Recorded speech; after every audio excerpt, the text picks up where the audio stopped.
Hello friends, welcome to home food recipes. આજે આપણે બનાવશું બટાકાની ચિપ્સનું સૂકું શાક, જે બનાવવામાં એકદમ સરળ છે અને ફક્ત 10 જ મિનિટમાં આ શાક બનીને તૈયાર થઈ જાય છે અને ખાવામાં પણ એકદમ ટેસ્ટી લાગે છે। કેરીની સિઝનમાં આ શાકને બનાવીને તમે કેરીના રસ અને મસાલા પૂરી સાથે ખાશો તો ત્રણેયનું કોમ્બિનેશન એકદમ સરસ લાગે છે। આજે હું પરફેક્ટ માપ સાથે આ શાક તમને બનાવવાનું શીખવાડીશ। તો ચલો બટાકાની ચિપ્સનું સૂકું શાક બનાવવાનું શરૂ કરીએ। અહીંયા મેં 3 મીડિયમ સાઇઝના બટાકા લીધા છે, જે ગ્રામમાં 360 ગ્રામ છે। સૌથી પહેલાં તો આપણે પીલરની મદદથી એની છાલ કાઢી લઈશું। બટાકાને મેં એક વખત ધોઈ લીધા છે અને છાલ કાઢ્યા પછી આપણે એની ચિપ્સ બનાવીને ફરીથી એક વખત એને ધોઈને ગરણાની અંદર ગાળી લેવાનું છે, જેથી એનું બધું જ પાણી નીતરી જાય। અને આ રેસીપી માટે જો બટાકા તમે મીડિયમ સાઇઝના લેશો તો સારું રહેશે। એકદમ વધારે મોટા પણ નહીં અને એકદમ વધારે નાના પણ નહીં, એવા મીડિયમ સાઇઝના મેં અહીંયા 3 બટાકા લીધા છે। અહીંયા મેં ત્રણેય બટાકાને છોલીને તૈયાર કરી લીધા છે। હવે આપણે એમાંથી ચિપ્સ બનાવશું। તો સૌથી પહેલાં મેં એને વચ્ચેથી કાપ્યું છે। ફરીથી આપણે એને આ રીતે વચ્ચેથી કાપીશું અને પછી આ રીતની આપણે સ્લાઇસ રેડી કરીશું। ચિપ્સ આપણે એકદમ વધારે જાડી પણ નથી રાખવાની, નહીં તો એ ચડવામાં વધારે સમય લેશે અને એકદમ વધારે પતલી જો ચિપ્સ હશે તો પણ એ જલ્દી ચડી જશે। એટલે જાડી પતલી ચિપ્સ રાખવાને બદલે તમે એક સરખી જ ચિપ્સ રાખશો તો વધારે સારું રહેશે। જો આ સ્લાઇસ તમને વચ્ચેથી વધારે પહોળી લાગે તો આ રીતે તમે એને વચ્ચેથી પણ કાપી શકો છો। તો બધા જ બટાકાની આપણે આ જ રીતે ચિપ્સ રેડી કરી લેવાની છે। એ પછી આપણે એને ગળણીમાં ધોઈ લઈશું અને એને સાઈડ પર નીતરવા માટે મૂકી દઈશું। હવે એક પેનની અંદર આપણે 3 થી 4 મોટી ચમચી તેલ ઉમેરવાનું છે અને એને ગરમ થવા દઈશું।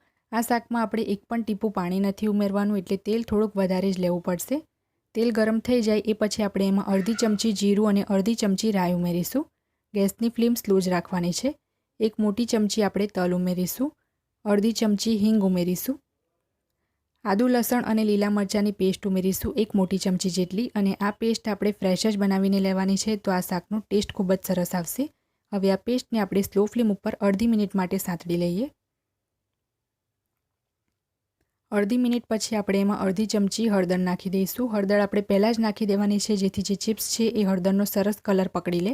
હવે આપણે આની અંદર જે બટાકાની ચિપ્સ ધોઈને મેં નિતારીને રાખી હતી એ ઉમેરી દઈશું। ધોયા પછી મેં એને ગરણામાં રાખી હતી, જેથી બધું જ પાણી એનું સ્ટ્રેન થઈ જાય। તો એને આપણે બરાબર મિક્સ કરી લેવાનું છે। અને અહીંયા આ જે શાક છે એ 2 વ્યક્તિ માટે ઇનફ છે। સરસ રીતે મિક્સ કર્યા પછી આપણે એની અંદર મીઠું નાખી જ દેવાનું છે। 1 થી સવા ચમચી જેટલું આપણે એની અંદર મીઠું નાખીશું, જેથી આપણી જે ચિપ્સ છે એ જલ્દી ચડી જાય। તો હવે ફરીથી આપણે આને મિક્સ કરી લઈશું અને ગેસની ફ્લેમ સ્લો રાખીને 7 થી 8 મિનિટ માટે આને કૂક થવા દઈશું। 8 મિનિટ પછી આપણે ઢાંકણું ખોલી લઈશું। વચ્ચે મેં એક વખત એને મિક્સ કર્યું હતું 3 થી 4 મિનિટ પછી, જેથી શાક નીચે ચોંટે નહીં। તો આપણી જે ચિપ્સ છે એ ખૂબ જ સરસ રીતે કૂક થઈ ગઈ છે, તમે જોઈ શકો છો, આરામથી તૂટી રહી છે। તો હવે એમાં બાકીના મસાલા ઉમેરી દઈશું।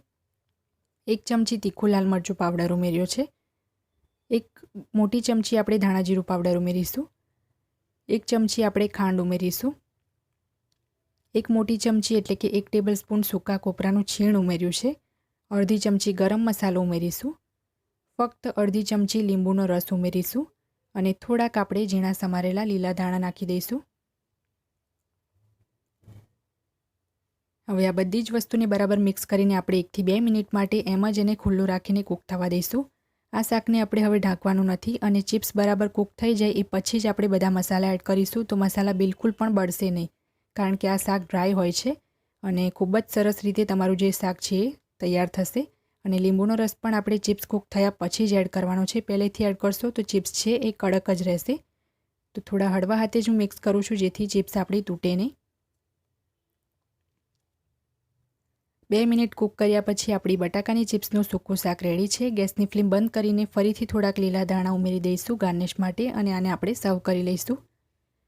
આ જે શાક છે એ સૂકું હોય છે, તો કાં તો તમે એને કેરીના રસ અને પૂરી સાથે ખાઈ શકો છો, કાં તો મેઇન ડિશમાં તમે કોઈ રસાવાળા શાક સાથે સર્વ કરશો તો એ ખૂબ જ ટેસ્ટી લાગશે। તો એકવાર તમે આ રીતે આ શાકને ચોક્કસ ટ્રાય કરજો।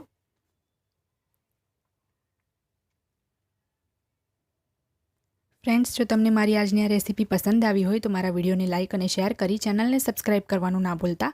સબસ્ક્રાઇબ બટનની બાજુમાં જે બેલ આઇકન છે એને પણ દબાવજો, જેથી તમને મારા દરેક નવા વિડીયોની નોટિફિકેશન મળતી રહે। અને જો તમારે મારો આ જ વિડીયો હિન્દીમાં જોવો હોય તો એની પણ મેં લિંક નીચે ડિસ્ક્રિપ્શન બોક્સમાં આપી દીધી છે. તો મળીએ નેક્સ્ટ વિડીયોમાં. ત્યાં સુધી આવજો.